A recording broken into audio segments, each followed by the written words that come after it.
യേശുക്രിസ്തുവിൻ്റെ നിസ്തുല്യ നാമത്തിൽ നിങ്ങൾക്കേവർക്കും ഞാൻ എൻ്റെ സ്നേഹവന്ദനത്തെ അറിയിക്കുകയും ഇഗ്നേറ്റ് ഹോപ്പിലേക്ക് നിങ്ങളെ സ്വാഗതം ചെയ്യുകയും ചെയ്യുന്നു. ഇന്ന് ഞാൻ നിങ്ങളുമായി പങ്കുവയ്ക്കുവാൻ ആഗ്രഹിക്കുന്ന വിഷയം നമ്മളുടെ സന്തോഷത്തിൻ്റെ ഉറവിടമായ കർത്താവായ യേശുക്രിസ്തുവിനെ പറ്റി അത്രേ. നമുക്കിവിടെ ചില വേദവാക്യങ്ങൾ വായിക്കാം. ഹബക്കുക്ക് 3:18. എങ്കിലും ഞാൻ യഹോവയിൽ ആനന്ദിക്കും, എൻ്റെ രക്ഷയുടെ ദൈവത്തിൽ ഘോഷിച്ചുല്ലസിക്കും. സങ്കീർത്തനങ്ങൾ 33:20-21 വാക്യങ്ങൾ. നമ്മുടെ ഉള്ളം യഹോവയ്ക്കായി കാത്തിരിക്കുന്നു, അവൻ നമ്മുടെ സഹായവും പരിചയവും ആകുന്നു. അവൻ്റെ വിശുദ്ധ നാമത്തിൽ നാം ആശ്രയിക്കയാൽ നമ്മുടെ ഹൃദയം അവനിൽ സന്തോഷിക്കും. 1 തെസ്സലോനിക്കർ 1:6 പൗലോസ് ഇപ്രകാരം എഴുതിയിരിക്കുന്നു: ബഹു കഷ്ടം സഹിക്കേണ്ടി വന്നിട്ടും നിങ്ങൾ പരിശുദ്ധാത്മാവിൻ്റെ സന്തോഷത്തോടെ വചനം കൈക്കൊണ്ട് ഞങ്ങൾക്കും കർത്താവിനും അനുകാരികളായി തീർന്നു. പൗലോസ് ഇവിടെ പറഞ്ഞിരിക്കുന്നു പരിശുദ്ധാത്മാവിൻ്റെ സന്തോഷത്താൽ എന്ന്. നമ്മുടെ സാഹചര്യങ്ങളല്ല നമുക്ക് സന്തോഷം നൽകുന്നത്, ദൈവത്തിൻ്റെ പരിശുദ്ധാത്മാവിൽ നിന്നാണ് നാം സന്തോഷത്തെ പ്രാപിക്കേണ്ടത്. അത് ദൈവത്തിൽ നിന്ന് വരുന്നു. നമ്മുടെ സന്തോഷത്തിൻ്റെ ഉറവിടം ദൈവത്തിൻ്റെ പരിശുദ്ധാത്മാവ് അത്രേ. പരിശുദ്ധാത്മാവ് വിശ്വാസികളിൽ സ്നേഹം ഉളവാക്കുന്നു. അപ്പോസ്തലനായ പൗലോസ് ഗലാത്യർക്ക് എഴുതിയ ലേഖനം 5-ാം വാക്യത്തിൽ പറഞ്ഞിരിക്കുന്നു: ആത്മാവിൻ്റെ ഫലമോ സ്നേഹം, സന്തോഷം, സമാധാനം, ദീർഘക്ഷമ എന്നിവയാണ്. സന്തോഷം നമുക്ക് എങ്ങനെയെല്ലാം ലഭിക്കുന്നു? ഒരു ദൈവ പൈതലിന് എങ്ങനെ സന്തോഷത്തിൽ ജീവിക്കുവാൻ സാധിക്കും? പലപ്പോഴും നമ്മുടെ സാഹചര്യങ്ങൾ നമ്മെ ദുഃഖത്തിലേക്കും പ്രശ്നങ്ങളിലേക്കും ഒക്കെ നയിക്കുന്നതായേക്കാം. നാം കർത്താവായ യേശുക്രിസ്തുവിനെ പിൻപറ്റുന്നവരാണെങ്കിൽ, നാം സുവിശേഷത്തിൻ്റെ നല്ല വാർത്ത ജനത്തിനോട് വിളിച്ചു പറയുന്നവരാണെങ്കിൽ, നാം ജീവിതത്തിൽ വളരെ സന്തോഷം അനുഭവിക്കുന്നവരായി തീരും. മറ്റ് ദൈവജനങ്ങളുമായുള്ള കൂട്ടായ്മ നമുക്ക് സന്തോഷം നൽകുന്നതാണ്. ദൈവത്തിൽ അടിയുറച്ച ഒരു ജീവിതം നാം നയിക്കുമ്പോൾ നാം സന്തോഷം അനുഭവിക്കും.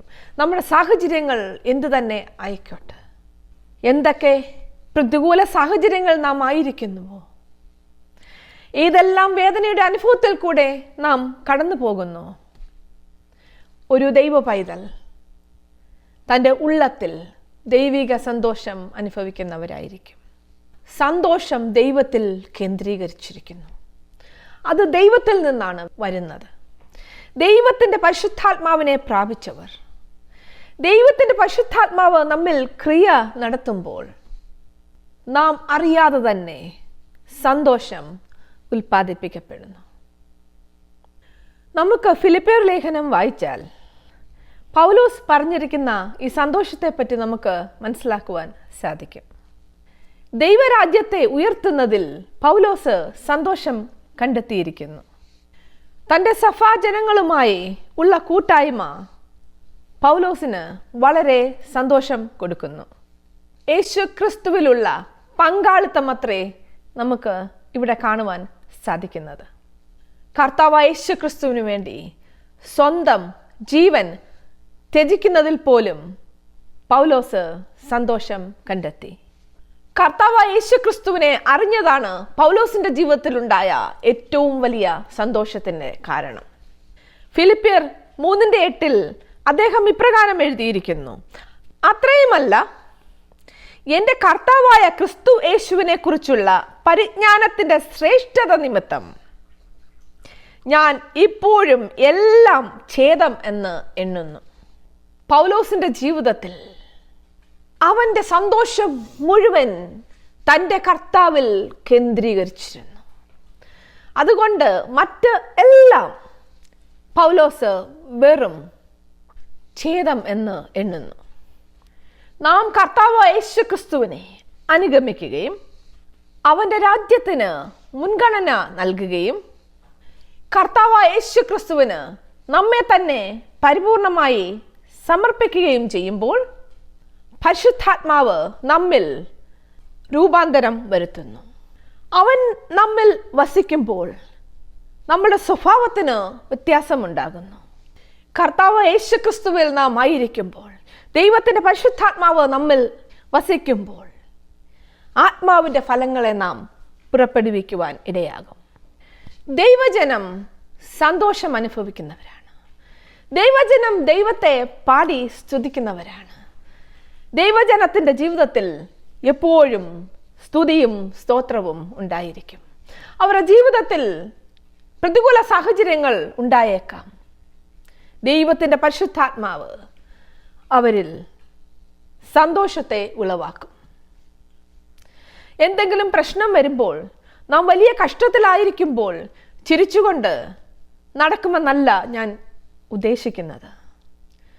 ഹൃദയത്തിൻ്റെ ഉള്ളിൽ ദൈവികമായ സന്തോഷം അനുഭവിക്കുവാൻ അവർക്ക് ഇടയാകും. എൻ്റെ ജീവിതത്തിൽ അങ്ങനെയുള്ള അനുഭവങ്ങൾ ഉണ്ടായിട്ടുണ്ട്. വളരെ പ്രതികൂല സാഹചര്യങ്ങളിലൂടെ ഞാൻ കടന്നുപോയപ്പോഴും ആ ദൈവത്തിലുള്ള പ്രത്യാശ, ദൈവത്തിലുള്ള ആശ്രയം ദൈവിക സന്തോഷത്തെ ഉളവാക്കി. അപ്പോൾ നാം തളർന്നു പോകുകയില്ല.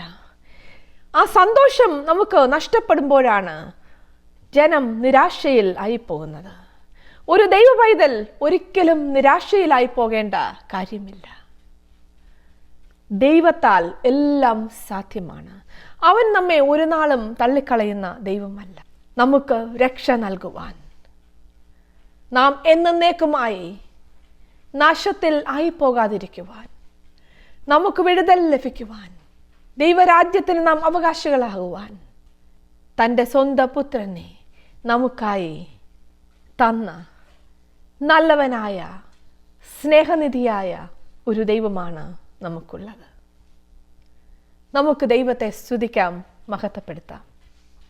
ഇസ്രായേൽ ജനം ഒരു വർഷത്തിൽ 3 പ്രാവശ്യം യെരുശലേമിലേക്ക് പോയിരുന്നു അവരുടെ പെരുന്നാൾ ആഘോഷിക്കാൻ.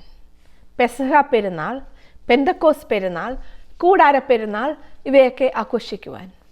അപ്പോൾ അവർ 126 സങ്കീർത്തനം പാടിക്കൊണ്ടാണ് പോയിരുന്നത്. അത് അവരുടെ ആരാധനയുടെ ഒരു ഭാഗമായിരുന്നു.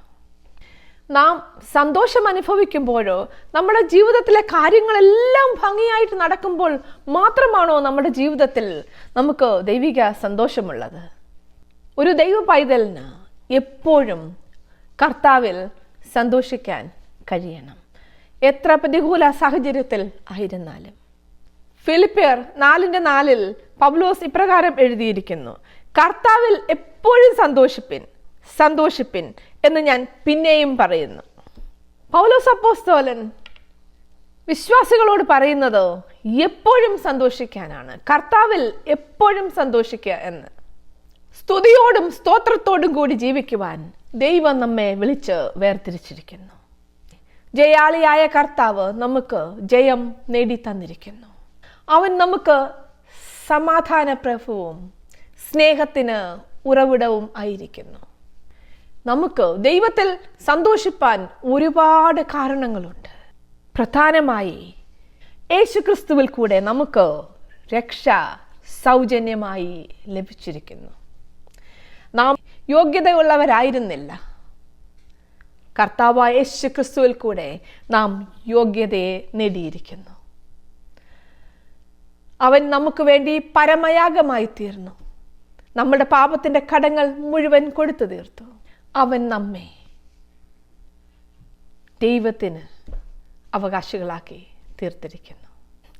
ദൈവജനം ഒന്നിച്ചിരുന്ന് ദൈവത്തെ ആരാധിക്കുമ്പോൾ അതെത്ര സന്തോഷകരമായ ഒരു അനുഭവമാണ്. നാം മറ്റ് ദൈവജനത്തോട് കൂട്ടായ്മ ആചരിക്കുന്നവരായിരിക്കണം. അത് നമുക്ക് വളരെ സന്തോഷം നൽകുന്ന കാര്യമത്രേ. സങ്കീർത്തനം 126 എന്താണ് പറഞ്ഞിരിക്കുന്നത്?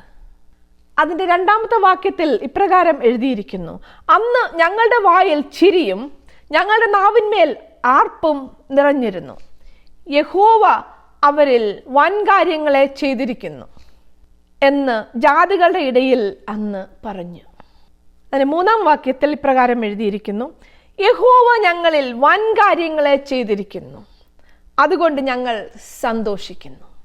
യഹോവ ഞങ്ങളിൽ വൻകാര്യങ്ങളെ ചെയ്തിരിക്കുന്നു, അതുകൊണ്ട് ഞങ്ങൾ സന്തോഷിക്കുന്നു. എന്നെ കേൾക്കുന്ന പ്രിയപ്പെട്ടവരെ, ദൈവം നിങ്ങളിൽ വൻ കാര്യങ്ങൾ ചെയ്തില്ലയോ? പാപികളായ നമ്മെ വീണ്ടെടുക്കുവാൻ കർത്താവായ യേശുക്രിസ്തു അവസാനത്തുള്ളി രക്തം പോലും ചിന്തിയില്ലേ? അവൻ നമുക്ക് യോഗ്യതയില്ലാതിരുന്ന സ്ഥാനത്ത് രക്ഷയെ സൗജന്യമായി നൽകിയില്ലേ? നമ്മുടെ പ്രശ്നങ്ങളിൽ പലപ്പോഴും അവൻ വിടുതലായില്ലേ?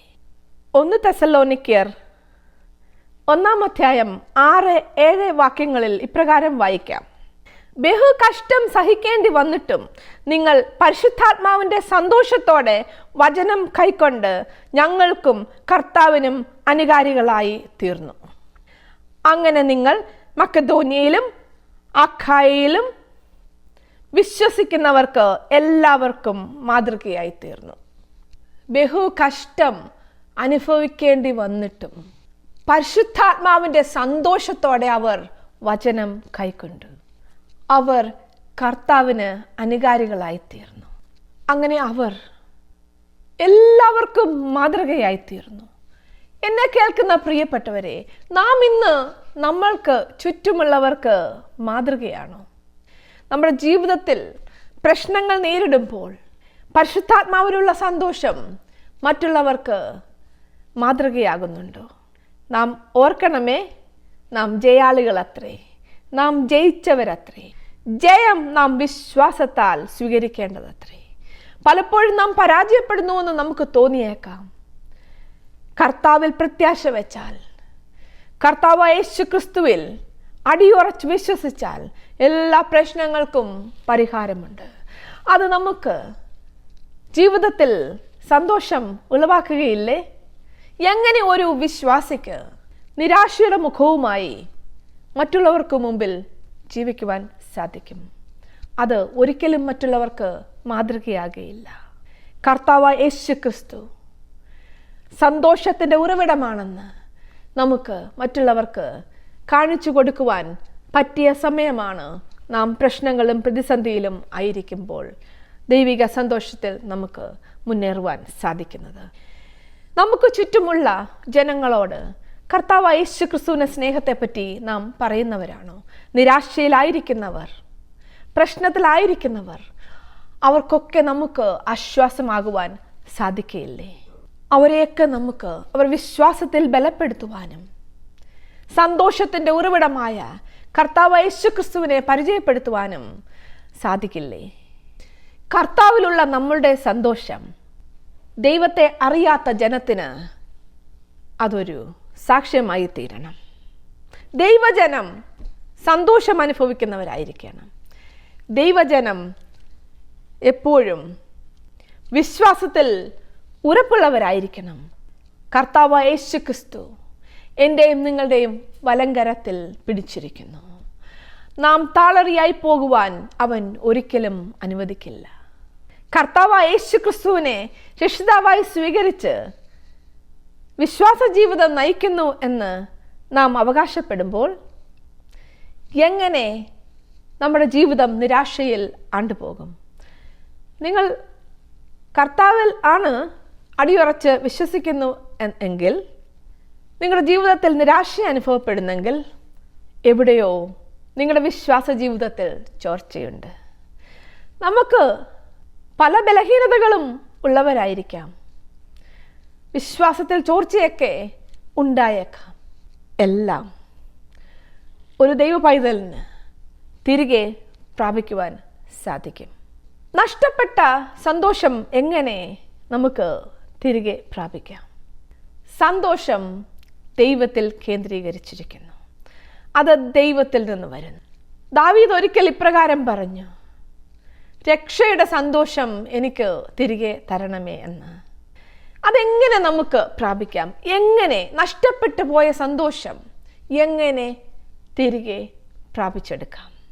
ദൈവസന്നിധിയിൽ താണ് തൻ്റെ കുറവുകൾ ഏറ്റുപറഞ്ഞ് പശ്ചാത്താപം ഉണ്ടായാൽ ദൈവസന്നിധിയിൽ ദൈവത്തോട് നിരപ്പ് പ്രാപിക്കുമ്പോൾ രക്ഷയുടെ സന്തോഷം നമുക്ക് തിരികെ ലഭിക്കും.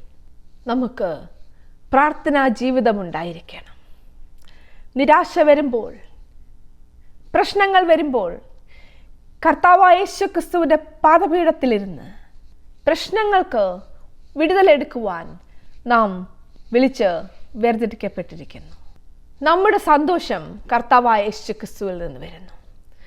കർത്താവ് യേശു ക്രിസ്തു ഉയർത്തെഴുന്നേറ്റ് തൻ്റെ ശിഷ്യന്മാർക്ക് പ്രത്യക്ഷനായി. യോഹന്നാൻ 20:20 നമുക്ക് ഇപ്രകാരം വായിക്കാം: ഇത് പറഞ്ഞിട്ട് അവൻ കയ്യും വിലാപ്പുറവും അവരെ കാണിച്ചു. കർത്താവിനെ കണ്ട് ശിഷ്യന്മാർ സന്തോഷിച്ചു. കർത്താവിനെ കണ്ടപ്പോൾ ശിഷ്യന്മാർ സന്തോഷിച്ചു. അവരുടെ സന്തോഷം കർത്താവായ യേശു ക്രിസ്തുവായിരുന്നു. അതാണ് അപ്പോൾ ശിഷ്യന്മാർ സന്തോഷിക്കുവാൻ ഇടയായത്. യേശു ഉയർത്തെഴുന്നേറ്റ ശേഷം അപ്പോഴാണ് അവർക്ക് പ്രത്യക്ഷപ്പെട്ടത്. അവരിൽ വലിയ സന്തോഷം ഉളവാക്കി. കർത്താവായ യേശു ക്രിസ്തു സന്തോഷത്തിന് ഉറവിടം മാത്രമല്ല, അവൻ സന്തോഷമത്രേ. ഒരു വിശ്വാസിക്ക് ദൈവത്തിൽ നിന്ന് ലഭിക്കുന്ന വലിയൊരു സമ്മാനം അത്രേ സന്തോഷം. ദൈവത്തിൻ്റെ പരിശുദ്ധാത്മാവ് നമ്മിൽ സന്തോഷം ഉളവാക്കുന്നു.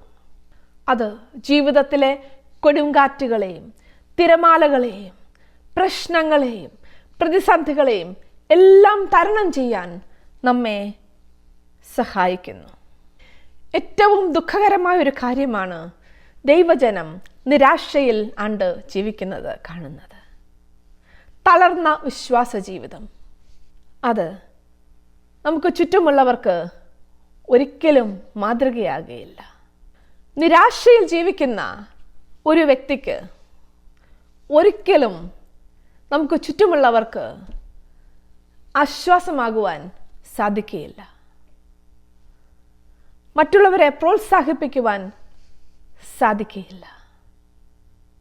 സന്തോഷത്തിൻ്റെ ഉറവിടമായ യേശു ക്രിസ്തു നമ്മുടെ ഉള്ളിൽ വസിക്കുന്നില്ല എങ്കിൽ നാം ദുർബലരും നിരാശരും പരാജയപ്പെട്ടവരും ഒക്കെ ആയേക്കാം. പൗലോസ് അപ്പോസ്തലൻ 2 കൊരിന്ത്യർ 1:24 ഇപ്രകാരം എഴുതിയിരിക്കുന്നു: വളരെ കഷ്ടവും മനോവ്യസനവും ഉണ്ടായിട്ട് വളരെ കണ്ണുനീരോടുകൂടെ ഞാൻ നിങ്ങൾക്ക് എഴുതിയത് നിങ്ങൾ ദുഃഖിക്കേണ്ടതിനല്ല, എനിക്ക് നിങ്ങളോടുള്ള വലിയ സ്നേഹം നിങ്ങൾ അറിയേണ്ടതിനത്രേ. നാം സന്തോഷം ജീവിതത്തിൽ തിരഞ്ഞെടുക്കേണ്ടവരാണ്. സന്തോഷം വെറും ഒരു അനുഭവമല്ല, അത് നമ്മുടെ ഹൃദയത്തിൻ്റെ സ്വഭാവമാകണം. അതിനെ നാം പിന്തുടരുകയും നിലനിർത്തുകയും ചെയ്യാൻ നാം ശ്രമിക്കണം. അത് കർത്താവായ യേശു ക്രിസ്തുവിൽ അടിയുറച്ച വിശ്വാസമുള്ളവർക്കേ സാധിക്കുകയുള്ളൂ. നമുക്ക് ദൈവവചനവുമായി വ്യക്തിപരമായ ഒരു ബന്ധമുണ്ടെങ്കിൽ നമുക്ക് അതിൽ കൂടെ വളരെ സന്തോഷം ലഭിക്കുവാൻ ഇടയാകും. യിരെമ്യാവ് 15:16 ഇപ്രകാരം വായിക്കാം: ഞാൻ നിന്റെ വചനങ്ങളെ കണ്ടെത്തി ഭക്ഷിച്ചിരിക്കുന്നു. നിന്റെ വചനങ്ങൾ എനിക്ക് സന്തോഷവും എൻ്റെ ഹൃദയത്തിന് ആനന്ദവുമായി. സൈന്യങ്ങളുടെ ദൈവമായ യഹോവേ, നിന്റെ നാമം എനിക്ക് വിളിക്കപ്പെട്ടിരിക്കുന്നുവല്ലോ. എന്നെ കേൾക്കുന്ന പ്രിയപ്പെട്ടവരെ, ഞാൻ ഒരു കാര്യം ചോദിക്കട്ടെ. നിങ്ങൾ ദൈവവചനത്തോട് ബന്ധമുള്ളവരാണ്. നിങ്ങളും ദൈവവചനവും തമ്മിൽ എന്താണ് ഒരു ബന്ധം? നമുക്ക് ദൈവം തന്നിരിക്കുന്ന വളരെ വിലപ്പെട്ട ഒരു സമ്മാനം അത്രേ ഈ വിശുദ്ധ വേദപുസ്തകം. ജീവനുള്ള ദൈവവചനങ്ങൾ അടങ്ങിയിരിക്കുന്ന ഈ പുസ്തകം വായിച്ചാൽ നമുക്ക് എങ്ങനെ വചനത്തിൽ അടിയുറച്ച ഒരു ജീവിതം നയിക്കാം എന്ന് മനസ്സിലാക്കാം. എങ്ങനെ ദൈവത്തിൻ്റെ പരിശുദ്ധാത്മാവിനെ പ്രാപിക്കാമെന്ന്, കർത്താവായ യേശു ക്രിസ്തുവിൽ കൂടെയുള്ള സന്തോഷം അനുഭവിക്കുവാൻ ഇടയാകും. ദൈവവചനം എന്നും വായിക്കുന്നത് ഒരു ദൈവ പൈതലിൻ്റെ, ഒരു വിശ്വാസിയുടെ ജീവിതത്തിൻ്റെ ഭാഗമായിരിക്കണം. എന്നും അല്പസമയം തൻ്റെ ദൈവത്തോട് സമയം ചിലവഴിക്കുന്നത് ഒരു ദൈവ പൈതലിൻ്റെ ജീവിതത്തിൻ്റെ ഭാഗമായിരിക്കണം. അങ്ങനെ അല്ലാത്തവർ ഇന്നു മുതൽ ദൈവവചനം വായിക്കുവാനും പ്രാർത്ഥിക്കുവാനും തുടങ്ങട്ടെ.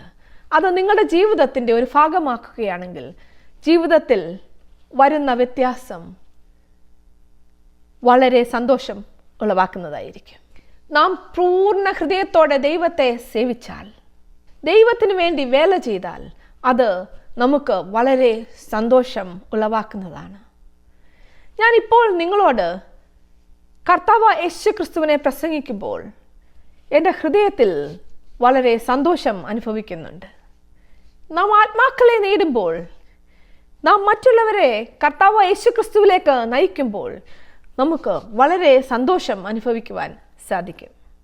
നാം ദൈവസന്നിധിയിലിരുന്ന് പ്രശ്നങ്ങൾക്ക് പരിഹാരം കണ്ടെത്തുമ്പോൾ, ദൈവവചനത്തിൽ കൂടെ നമുക്ക് പ്രശ്നങ്ങൾക്ക് ഉത്തരം ലഭിക്കുമ്പോൾ നാം വളരെ സന്തോഷം അനുഭവിക്കുവാൻ ഇടയാകും. അത് നമുക്ക് സന്തോഷം നൽകും. പ്രശ്നങ്ങൾക്ക് മറുപടി ലഭിക്കുമ്പോൾ നാം സന്തോഷിക്കില്ലേ? നമ്മുടെ പ്രാർത്ഥനകൾക്ക് മറുപടി ലഭിക്കുമ്പോൾ അത് നമുക്ക് വളരെ സന്തോഷമുളവാക്കുന്നതല്ലേ? ഇതെല്ലാം ഒരു ദൈവ പൈതലിന് സാധ്യമാണ്. കർത്താവായ യേശു ക്രിസ്തുവിൽ കേന്ദ്രീകരിച്ചുള്ള ഒരു ജീവിതം നയിച്ചാൽ. നമ്മുടെ മക്കൾ ദൈവത്തിൻ്റെ വഴിയിൽ നടക്കുന്നത് നമുക്ക് എത്ര സന്തോഷം നൽകുന്നതാണ്. നമ്മുടെ കുഞ്ഞുങ്ങൾ ദൈവത്തിൻ്റെ വഴിയിൽ നടക്കണമെങ്കിൽ നാം അവർക്ക് മാതൃകയായിരിക്കണം. അവരുടെ മുമ്പിൽ നാം പ്രത്യാശയുള്ളവരായിരിക്കണം. ദൈവസ്നേഹത്തിൽ ജീവിക്കുന്നവരായിരിക്കണം. ധൈര്യമായി പ്രശ്നങ്ങളെ നേരിടുന്നവരായിരിക്കണം. 3 യോഹന്നാൻ 1:4 ഇപ്രകാരം വായിക്കാം: എൻ്റെ മക്കൾ സത്യത്തിൽ നടക്കുന്നു എന്ന് കേൾക്കുന്നതിനേക്കാൾ വലിയ സന്തോഷം എനിക്കില്ല. എന്തിന് ഒരു ദൈവവിശ്വാസി, കർത്താവിൽ വിശ്വസിക്കുന്ന ഒരു വ്യക്തി ഭാരപ്പെടണം? ദാവീദ് പറഞ്ഞിരിക്കുന്നു, അവൻ എൻ്റെ തലയെ എണ്ണ കൊണ്ട് അഭിഷേകം ചെയ്യുന്നു, എൻ്റെ പാനപാത്രം നിറഞ്ഞു കവിയുന്നു. നമ്മുടെ പാനപാത്രം നിറഞ്ഞ് കവിയേണ്ടതാണ്. ദാവീദ് പറഞ്ഞു, ഞാൻ രക്ഷയുടെ പാനപാത്രം എടുത്ത് യഹോവയ്ക്ക് സ്തുതികരേറ്റും എന്ന്. നാം പിന്മാറ്റത്തിൽ ജീവിക്കുന്നുവെങ്കിൽ ദൈവസന്നിധിയിലേക്ക് കടന്നു വരുമോ? ദൈവസന്നിധിയിൽ ഏറ്റുപറഞ്ഞ് ദൈവത്തോട് നിരപ്പ് പ്രാപിക്കുമോ? എന്താണ് കർത്താവിൻ്റെ സന്തോഷം? സെഫന്യാവ് 3:17 ഇപ്രകാരം വായിക്കാം: നിന്റെ ദൈവമായ യഹോവ രക്ഷിക്കുന്ന വീരനായി നിന്റെ മധ്യേ ഇരിക്കുന്നു. അവൻ നിന്നിൽ അത്യന്തം സന്തോഷിക്കും. തൻ്റെ സ്നേഹത്തിൽ അവൻ മിണ്ടാതിരിക്കുന്നു. ഘോഷത്തോടെ അവൻ നിങ്ങൾ ആനന്ദിക്കും. ദൈവ പൈതലേ, ഇത് എൻ്റെയും നിങ്ങളുടെയും അവസ്ഥയാണോ? അവൻ രക്ഷിക്കുന്ന വീരനായി നമുക്ക് മധ്യേ ഇരിക്കുന്നു. അവൻ നമ്മിൽ ആനന്ദിക്കുന്നു. എത്ര ഭാഗ്യകരമായ ഒരു അവസ്ഥയാണ് എനിക്കും നിങ്ങൾക്കും ദൈവം നൽകിയിരിക്കുന്നത്. അവൻ നമുക്ക് രക്ഷിക്കുന്ന വീരനത്രേ. എന്തിനൊരു ദൈവ പൈതൽ നിരാശപ്പെടണം? എന്തിനൊരു ദൈവ പൈതൽ പുറുപുറുപ്പിൻ്റെ അവസ്ഥയിൽ ആയിരിക്കണം? എന്തിന് ഒരു ദൈവ പൈതൽ സംതൃപ്തിയില്ലാത്ത ജീവിതം നയിക്കണം? നിത്യസ്നേഹത്താൽ നമ്മെ സ്നേഹിക്കുന്ന ഒരു ദൈവം നമ്മോട് കൂടെയുണ്ട്. ചിലപ്പോൾ ജീവിതത്തിൽ പ്രയാസത്തിൻ്റെ ഘട്ടങ്ങൾ വന്നേക്കാം. പലരും ദൈവത്തെ ചോദ്യം ചെയ്യുന്നത് ഞാൻ കേട്ടിട്ടുണ്ട്. എന്തുകൊണ്ട് എനിക്കിങ്ങനെ സംഭവിച്ചു? ദൈവം നല്ലവനാണെങ്കിൽ എന്തുകൊണ്ട് എനിക്കിത് സംഭവിച്ചു? പലപ്പോഴും വിശ്വാസത്തിൽ നിന്ന് നമ്മെയും പിന്തിരിപ്പിക്കാൻ പിശാച് എടുക്കുന്ന അടവുകൾ അത്രേ ഇത്. നാം പിശാചിൻ്റെ കെണിയിൽ ഒരിക്കലും വീണു പോകരുത്. അവൻ കൊല്ലുവാനും മുടിക്കുവാനും മോഷ്ടിക്കുവാനും ഒക്കെ വന്നവനത്രേ. കർത്താവായ യേശു ക്രിസ്തു വന്നിരിക്കുന്നത് നമുക്ക് സന്തോഷമുണ്ടാകുവാൻ, നമുക്ക് ജീവനുണ്ടാകുവാൻ, നമ്മെ ജയത്തിലേക്ക് നടത്തുവാൻ, നിത്യജീവനെ തരുവാൻ അത്രേ. പിതാവ് തൻ്റെ പുത്രൻ്റെ പ്രവൃത്തിയിൽ സംതൃപ്തനത്രേ. കർത്താവായ യേശു ക്രിസ്തു നമ്മെയും ദൈവത്തെയും വീണ്ടും കൂട്ടിച്ചേർത്തിരിക്കുന്നു. ഏദൻ തോട്ടത്തിൽ നമുക്ക് നഷ്ടപ്പെട്ട ദൈവവുമായിട്ടുള്ള കൂട്ടായ്മ ഇതാ കർത്താവായ യേശു ക്രിസ്തുവാൽ സാധ്യമായിരിക്കുന്നു. അവൻ നമുക്ക് ദൈവവുമായി നിരപ്പുണ്ടാക്കി തന്നിരിക്കുന്നു. കൂരിരുൾ താഴ്വരയിൽ കൂടി നടന്നാൽ പോലും ഒരു ദൈവ പൈതൽ തളർന്നു പോകില്ല. പലപ്പോഴും ശത്രു നമ്മെ നോക്കി പറയുമായിരിക്കാം, എന്താ നിനക്ക് ഇങ്ങനെയൊക്കെ സംഭവിക്കുന്നുവെന്ന്. ധൈര്യമായി ശത്രുവിനെ നോക്കി പറയുക, എൻ്റെ കർത്താവ് ജയാളി അത്രേ. അവൻ എനിക്ക് ജയം തന്നിരിക്കുന്നു എന്ന്. അവൻ്റെ സന്നിധിയിൽ സന്തോഷത്തിൻ്റെ പരിപൂർണതയും അവൻ്റെ വലത്തുഭാഗത്ത് പ്രമോദങ്ങളുമുണ്ടെന്ന് ദാവീദ് എഴുതിയിരിക്കുന്നു. വിളവെടുപ്പിൻ്റെ നാളിൽ വിതയ്ക്കുന്നവനും കൊയ്യുന്നവനും ഒരുപോലെ സന്തോഷിക്കും. ക്രിസ്തുവിലുള്ള നിങ്ങളുടെ സന്തോഷം കവർന്നെടുക്കുവാൻ ശത്രുവിനെ നിങ്ങൾ ഒരിക്കലും അനുവദിക്കരുത്. ഹബക്കൂക്ക് 3:18 ഇപ്രകാരം വായിക്കാം: എങ്കിലും ഞാൻ യഹോവയിൽ ആനന്ദിക്കും, എൻ്റെ രക്ഷയുടെ ദൈവത്തിൽ ഘോഷിച്ചുല്ലസിക്കും. സങ്കീർത്തനങ്ങൾ 33:20-21 എന്നീ വാക്യങ്ങളിൽ ഇപ്രകാരം എഴുതിയിരിക്കുന്നു: നമ്മുടെ ഉള്ളം യഹോവയ്ക്കായി കാത്തിരിക്കുന്നു, അവൻ നമ്മുടെ സഹായവും പരിചയമാകുന്നു. അവൻ്റെ വിശുദ്ധ നാമത്തിൽ നാം ആശ്രയിക്കിയാൽ നമ്മുടെ ഹൃദയം അവനിൽ സന്തോഷിക്കും. നമ്മുടെ ആത്മാവ് കർത്താവിനായി കാത്തിരിക്കുന്നു. അവൻ നമ്മുടെ സഹായവും നമുക്ക് കവചവും അത്രേ. നാം അവൻ്റെ വിശുദ്ധ നാമത്തിൽ വിശ്വസിക്കുന്നത് കൊണ്ട്, ആശ്രയിക്കുന്നതുകൊണ്ട് നാം സന്തോഷമുള്ളവരായി ജീവിക്കാൻ ഇടയാകും. ദൈവപുത്രന്റെ വരവിനായി നാം എല്ലാവരും കാത്തിരിക്കുന്നു, സന്തോഷത്തിൻ്റെ പരിപൂർണതയ്ക്കായി. അവനിൽ കൂടെ അല്ലാതെ നമ്മുടെ ജീവിതത്തിൽ ഒരു പ്രശ്നങ്ങൾക്കും വിടുതലില്ല. ആത്മീക സന്തോഷം അനുഭവിക്കുവാൻ സാധിക്കുകയില്ല. നമുക്ക് വേദപുസ്തകത്തിൽ വായിക്കാം, സകല സൃഷ്ടികളും ദൈവപുത്രന്റെ വരവിനായി കാത്തിരിക്കുന്നു എന്ന്. എന്നെ കേൾക്കുന്ന പ്രിയപ്പെട്ടവരെ, സന്തോഷത്തിൻ്റെ ഉറവിടമായ കർത്താവ് യേശു ക്രിസ്തുവിനെ നിങ്ങൾ കാത്തിരിക്കുന്നവരാണോ? അവൻ്റെ വരവ് ഏറ്റവും അടുത്തിരിക്കുന്നു. എന്നെ കേൾക്കുന്ന എൻ്റെ പ്രിയപ്പെട്ടവരെ, നിങ്ങളിൽ ആരെങ്കിലും കർത്താവ് യേശു ക്രിസ്തുവുമായി വ്യക്തിപരമായ ഒരു ബന്ധം ഇല്ലാത്തവരാണെങ്കിൽ, ദൈവിക സന്തോഷം ജീവിതത്തിൽ അനുഭവിക്കാത്തവരാണെങ്കിൽ, ഇന്ന് താഴ്മയോടെ ഞാൻ നിങ്ങളോട് പറയട്ടെ, കർത്താവായ യേശു ക്രിസ്തുവിൽ വിശ്വസിക്കുമോ? അവൻ നിങ്ങളുടെ ജീവിതത്തിൽ രാജാവായി വാഴാൻ നിങ്ങൾ ആഗ്രഹിക്കുന്നുവോ? താഴ്മയോടെ നിങ്ങൾ ദൈവസന്നിധിയിലേക്ക് കടന്നു വരുമോ? ദൈവം നിങ്ങളെ അനുഗ്രഹിക്കട്ടെ.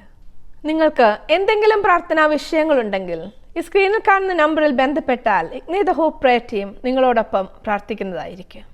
നമുക്ക് പ്രാർത്ഥിക്കാം. സ്നേഹവാനും കാരുണ്യവാനുമായ ഞങ്ങളുടെ ദൈവമേ, അവിടുന്ന് ഞങ്ങൾക്ക് സന്തോഷത്തിൻ്റെ ഉറവിടമായിരിക്കുന്നതിനാൽ സ്തോത്രം ചെയ്യുന്നു. ഞങ്ങളുടെ ഏത് പ്രതിസന്ധികളിലും, ഏത് കൊടുങ്കാറ്റിൻ്റെ അവസ്ഥയിലും അവിടുന്ന് ഞങ്ങൾക്ക് അമരക്കാരനായി കൂടെയിരിക്കുന്നതിനായി സ്തുതിക്കുന്നു. അവിടുന്ന് ഞങ്ങൾക്ക് വേണ്ടി യുദ്ധം ചെയ്ത് ജയത്തിൻ്റെ കൊടി ഞങ്ങൾക്ക് തന്നിരിക്കുന്നതിനായി സ്തുതിക്കുന്നു. ദൈവമേ, സന്തോഷത്തിലേക്ക് ഞങ്ങളെ വിളിച്ച് വേർതിരിച്ചിരിക്കുന്നതിനായി സ്തുതിക്കുന്നു.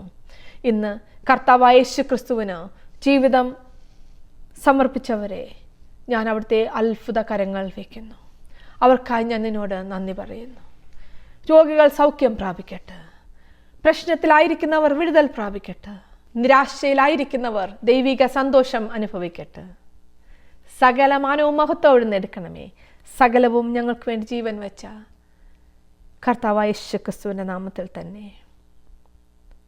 ആമേൻ.